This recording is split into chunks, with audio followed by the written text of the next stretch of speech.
மாண்புமிகு பேரவைத் தலைவர் அவர்களே,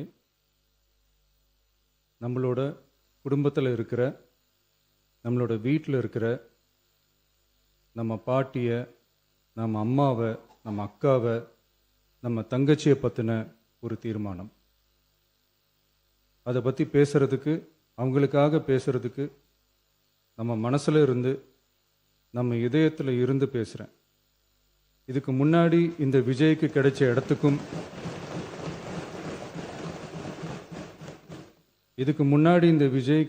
இடத்துக்கும் இன்னைக்கு இந்த விஜய்க்கு கிடைச்சிருக்கிற இடத்துக்கும் மிகப்பெரிய காரணமாக இருக்கிறதுல என்னோட பாட்டி, அம்மா, அக்கா, தங்கச்சிங்க தான் மிகப்பெரிய காரணம்ங்கிறத என்னால் மறுக்கவே முடியாது. அந்த நன்றி விசுவாசத்தோட, அப்படி ஒரு உணர்வோடு தான் இப்போ இங்கே நின்று பேசுகிறேன். பெருசாக பணம் இருந்துட்டா ஒரு வீட்டுக்கோ, பெரிய பொருளாதாரம் இருந்துட்டா ஒரு நாட்டுக்கோ பெரிய பேர் வந்துடும்னு சில பேர் நினைக்கலாம். ஆனால் உண்மையாகவே ஒரு வீட்டுக்கோ ஒரு நாட்டுக்கோ எப்போ பெரிய பேர் கிடைக்கும் தெரியுமா? அந்த வீட்டு பெண்கள் தனிப்பட்ட முறையில் சமூகத்தில் உயர்ந்தாதான் பெரிய பேர் ஒட்டுமொத்த சமூகத்துக்கே கிடைக்கும். நம்ம தமிழ்நாட்டு மண்ணில் சங்க காலத்தில் இருந்த அன்னைக்கும் சரி இன்றைக்கும் சரி மிகப்பெரிய அடையாளமாக இருக்கிற பெண் ஆளுமைகள் நிறைய பேர் இருக்காங்க. ஔவையார், காக்கை, பாடினியார்னு சங்க காலத்து ஆளுமைகள், கண்ணகி, மணிமேகலை, குண்டலகேசி, இவங்கெல்லாம் இலக்கியத்தில் நிலைச்சி நிற்கிறவங்க. ஆண்டாள், காரைக்கால் அம்மையார், இவங்கெல்லாம் ஆன்மீகத்திலையும் இலக்கியத்திலையும் உயர்ந்த இடத்துல இருக்கிறவங்க. ராணி வேலு நாச்சியார், குயிலி, அம்புஜம் அம்மாள், ருக்மணி லட்சுமிபதி அம்மாள், டாக்டர் முத்துலட்சுமி ரெட்டி அஞ்சலை அம்மாள், மக்கள் சேவகர் அஞ்சலை அம்மாள்னு நம்ம நாட்டோட விடுதலை போராட்டத்தில் கலந்துக்கிட்டவங்க. நம்ம தமிழ்நாட்டு பெண் ஆளுமைகள் நிறைய பேர் இருக்காங்க. சுதந்திர போராட்டத்தில் இருந்து சமூக நீதி போராட்டம் வரைக்கும் கலந்துக்கிட்டவங்க தான் நம்ம தமிழ்நாட்டு பெண்கள்.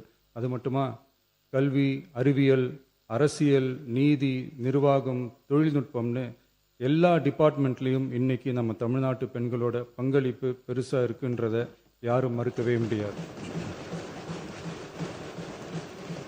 அப்படிப்பட்ட நம்ம வீட்டு பெண்களுக்கு அரசியல்லையும் முன்னேற வழிவகை செய்யணும். அதுக்கு உரிய இடஒதுக்கீடு வழங்கணும். பெண்களுக்கு இடஒதுக்கீடு தர்றது ஏதோ சலுகைன்னு நினைச்சிடக்கூடாது. சமூக நீதி சார்ந்தது, அரசியல் அமைப்பு சார்ந்தது. மாண்புமிகு பேரவைத் தலைவர் அவர்களே, நம்ம நாட்டோட மக்கள் தொகையில் ஏறக்குறைய பாதி பேர் பெண்கள் தான். அதனால் அனைத்து நிலைகள்லையும் பெண்களுக்கு சம அந்தஸ்து வழங்கப்படணும். அரசியலமைப்பு சட்டமும் அவங்களுக்கு சமத்துவ உரிமையை வழங்கித்தானே இருக்கு. நம்ம தமிழ்நாட்டை எடுத்துக்கிட்டாலும் ஆண்களை விட பெண்கள் தான் அதிகம். ஓட்டு சதவீதத்தில் கூட அவங்க தான் அதிகம். ஆனால் அவங்களுக்கான அரசியல் இடம்னு பார்த்தா 2021 சட்டசபையில் 12 பெண்கள் இருந்தாங்க.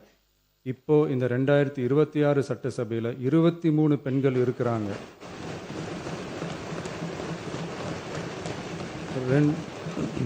ரெண்டு மடங்கு ஆகி இருக்கு. ஆனாலும் சதவீத கணக்குப்படி பெருசாக உயரலை. மாண்புமிகு பேரவைத் தலைவர் அவர்களே, ஒன்றிய அரசு 2023ஆம் ஆண்டு மக்களவை, அனைத்து மாநில சட்டமன்றங்கள் மற்றும் டெல்லி யூனியன் பிரதேச சட்டமன்றத்தில் பெண்களுக்கென 1/3 பங்கு தொகுதி ஒதுக்கீட்டை கட்டாயமாக்கி 106வது அரசியல் சாசன திருத்த சட்டத்தினை 2023 செப்டம்பர் 28 நிறைவேற்றி 2026 ஏப்ரல் 16 முதல் நடைமுறைக்கு வந்துள்ளது. இருப்பினும் மேற்படி தொகுதி ஒதுக்கீடானது மக்கள் தொகை கணக்கெடுப்பு மற்றும் அதை தொடர்ந்து நடக்கும் தொகுதி மறுவரையறை பணிகளுக்கு பிறகுதான் முழுமையாக நடைமுறைக்கு வரும் என்று தெரிவிக்கப்பட்டுள்ளது. மேலும் ஒன்றிய அரசு 2026ஆம் ஆண்டு 131வது அரசியல் சாசன திருத்த சட்ட மசோதாவையும் 2026ஆம் ஆண்டு தொகுதி மறுவரையறை சட்ட மசோதாவையும் தாக்கல் செய்து 2026 ஏப்ரல் 17 3/2 பங்கு உறுப்பினர்களில் ஆதரவு இல்லாமல் மசோதா நிறைவேறவில்லை. அவ்வாறு மக்கள் தொகை கணக்கெடுப்பு மற்றும் தொகுதி மறுசீரமைப்புடன் பெண்களுக்கான தொகுதி ஒதுக்கீட்டை இணைப்பதால் அதனை நடைமுறைப்படுத்த மேலும் பல ஆண்டுகள் காலதாமதம் ஆகலாம். மாண்புமிகு பேரவைத் தலைவர் அவர்களே, நாடாளுமன்றம் மற்றும் மாநில சட்டமன்றங்களில் மகளிருக்கென 1/3 பங்கு தொகுதி ஒதுக்கீட்டு செய்து சட்டம் நிறைவேற்றப்பட்டிருந்த போதிலும் அதனை நடைமுறைப்படுத்துவதில் ஏற்படும் கால தாமதத்தினால் அச்சட்டம் நிறைவேற்றப்பட்டதன் நோக்கம் நிறைவேறாமல் காலம் தாழ்த்தப்படும் சூழ்நிலை உருவாகியுள்ளது. இது பெண்களின் அரசியல் உரிமையை மறுக்கும் செயலாகும். எனவே மகளிருக்கான தொகுதி ஒதுக்கீட்டை மக்கள் தொகை கணக்கெடுப்பு மற்றும் தொகுதி மறுவரையுடன் இணைத்து அதனை ஒத்திவைக்கக்கூடாது. மேற்படி தொகுதி ஒதுக்கீட்டை விரைந்து நடைமுறைப்படுத்துவதற்கு உரிய நடவடிக்கைகள் எடுக்கப்பட வேண்டும் என தமிழ்நாடு அரசு ஒன்றிய அரசை வலியுறுத்துகிறது. மாண்புமிகு பேரவைத் தலைவர் அவர்களே, நம்ம டிவிகே அரசு பெண்களுக்கான அரசியல் அதிகாரம் வழங்குறதுல முன்னோடி மாநில அரசாக தான் இருக்கு. 4 பெண் அமைச்சர்கள் இருக்கிறாங்க. பெண்கள் பாதுகாப்புக்கு சிங்கப்பெண் சிறப்பு அதிரடிப்படை இருக்கு. பெண்களுக்கான பாதுகாப்புல, பெண்களுக்கான இம்பார்ட்டன்ஸ்ல டிவிகே அரசு ரொம்ப கவனமாக தான் இருக்கு. இனியும் அப்படி தான் இருக்கும். உள்ளாட்சியில் பெண்களுக்கு 50% இடஒதுக்கீடு கொடுத்ததும் இன்னைக்கு ஆயிரக்கணக்கான பெண்கள் மக்கள் பிரதிநிதிகளாக மாறி இருக்காங்க. அவங்களோட தலைமை பண்பும் ப்ரூவ் ஆகி இருக்கு. அதே மாதிரி பெண்களோட வெற்றியை சட்டமன்றத்திலையும் பார்லிமெண்ட்லையும் எக்ஸ்டெண்ட் பண்ண வேண்டிய நேரம் வந்துருச்சு. மாண்புமிகு பேரவைத் தலைவர் அவர்களே, இன்று இந்த பேரவையின் வாயிலாக பெண்களுக்கான 33% இடஒதுக்கீட்டை இனியும் தாமதிக்காமல் நடைமுறைப்படுத்த வேண்டும் என்று ஒன்றிய அரசை வலியுறுத்துகிறோம். இது பெண்களுக்கான சலுகை இல்லை, இது அவர்களுடைய ஜனநாயக உரிமை. இது ஒருவருக்கான வெற்றி அல்ல, இது இந்திய ஜனநாயகத்தின் வெற்றி. ஒரு பெண் அதிகாரம் பெறும்போது ஒரு குடும்பம் உயர்கிறது. ஆயிரக்கணக்கான பெண்கள் அதிகாரம் பெறும்போது ஒரு நாடே உயர்கிறது. மக்கள் தொகை கணக்கெடுப்பு மற்றும் தொகுதி மறுசீரமைப்புடன் பெண்களுக்கான தொகுதி ஒதுக்கீட்டை இணைப்பதால் ஏற்படும் காலதாமதத்தின் காரணமாக பெண்களுக்கான தொகுதி ஒதுக்கீட்டை ஒத்திவைக்க கூடாது என்றும் அதை விரைவாக அமல்படுத்த தகுந்த அரசியலமைப்பு மற்றும் சட்டப்பூர்வ நடவடிக்கைகள் எடுக்கப்பட வேண்டும் என்றும் தமிழ்நாடு அரசு ஒன்றிய அரசை வலியுறுத்துகிறது.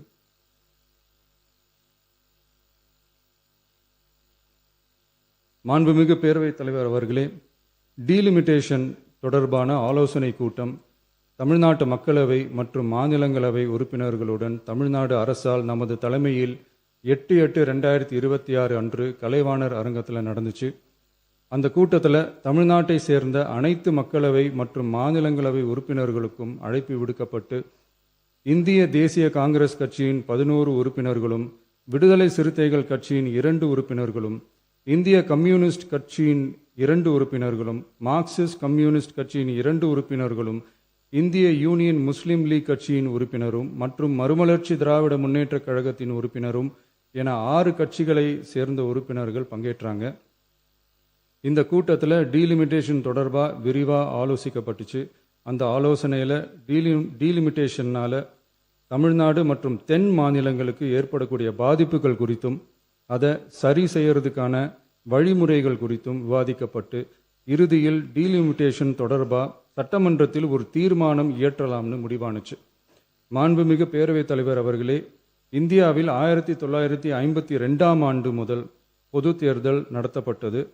அது தொடர்ந்து ஒவ்வொரு 10 ஆண்டுகளுக்கு ஒரு முறை நடத்தப்படுற சென்சஸ் டீட்டெயில்ஸ் படி மக்களவை மற்றும் சட்டப்பேரவை தொகுதிகளின் எண்ணிக்கையை மறுசீரமைப்பு செஞ்சு 1976 வரை தேர்தல்கள் நடத்தப்பட்டது.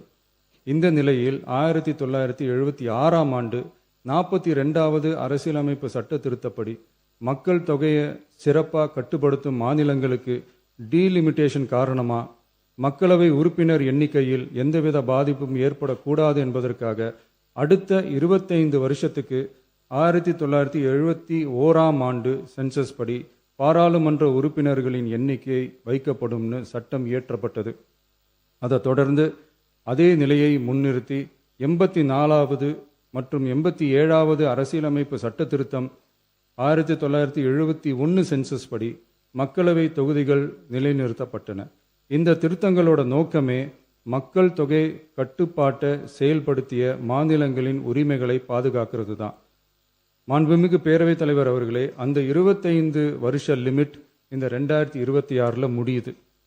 இதை முன்னிட்டு கடந்த 50 வருஷமாக இருந்து வந்த டீலிமிட்டேஷன் தடையை அகற்றி 2011 சென்சஸ் அடிப்படையில் மக்களவை மற்றும் சட்டப்பேரவை தொகுதிகளின் எண்ணிக்கையை நிர்ணயிக்க நாடாளுமன்றத்தில் ஒரு மசோதா ஏப்ரல் 2026 அறிமுகப்படுத்தப்பட்டு அந்த மசோதா தோல்வியில் முடிஞ்சது.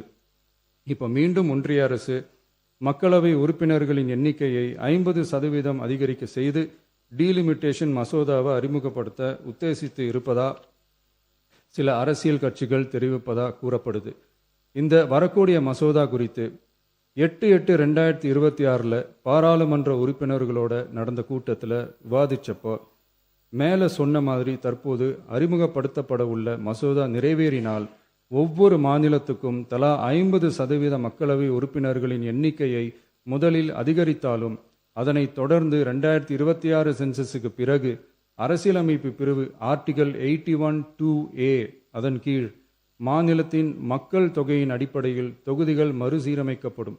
இப்படி செஞ்சா தென் மாநிலங்களின் பாராளுமன்ற உறுப்பினர் எண்ணிக்கை வெகுவா குறைய வாய்ப்பு இருக்கு.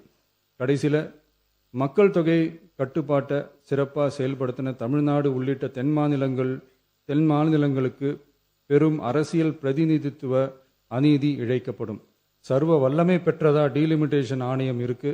இந்த அதிகாரத்தை தவிர்த்து பாராளுமன்றத்திற்கே இறுதி செய்யும் அதிகாரம் இருக்க வேண்டும் என்ற கருத்தும் முன்வைக்கப்பட்டது. மாண்புமிகு பேரவைத் தலைவர் அவர்களே, தமிழ்நாட்டு உள்ளிட்ட தென் மாநிலங்கள் மக்கள் தொகை கட்டுப்பாட்டு திட்டங்களை சிறப்பாக செயல்படுத்தி பொருளாதார முன்னேற்றம் பெற்று வரும் நிலையில் கடந்த 50 ஆண்டுகளாக நடைமுறையில் உள்ள மக்களவை மற்றும் சட்டப்பேரவை தொகுதிகளின் எண்ணிக்கையை அப்படியே நிலைநிறுத்த வேண்டிய கட்டாய தேவை உள்ளது. எனவே தற்போதுள்ள மக்களவை உறுப்பினர்களின் எண்ணிக்கையான 543 என்ற அளவிலேயே நிரந்தரமாக வைப்பதற்கும் மாநிலங்களுக்கு இடையேயான எண்ணிக்கை பகிர்வை நிரந்தரமாக வைக்கவும், மேலும் தற்போது மக்களவை மற்றும் மாநிலங்களவையோட விகிதம் 2.2:1 என்ற அளவிலேயே நிலைநிறுத்த வேண்டும். அதற்கு தேவையான மற்றும் உரிய சட்ட திருத்தங்கள் பாராளுமன்றத்தில் கொண்டு வர வேண்டும் என்ற கருத்தை ஒருமனதா தீர்மானிக்கப்பட்டுச்சு.